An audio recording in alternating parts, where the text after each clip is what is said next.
Did you know one man turned a bulldozer into an unstoppable weapon of revenge?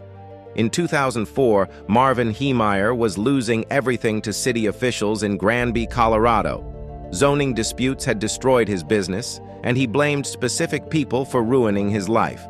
So he spent 18 months secretly building the ultimate revenge machine.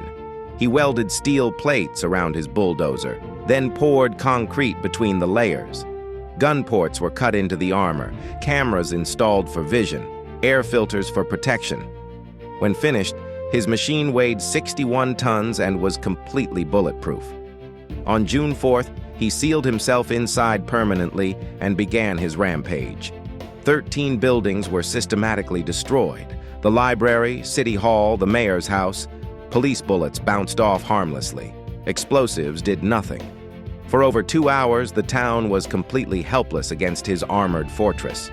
Finally trapped in a hardware store basement, he chose suicide over capture. One man's engineering skills had held an entire town hostage. His revenge was complete.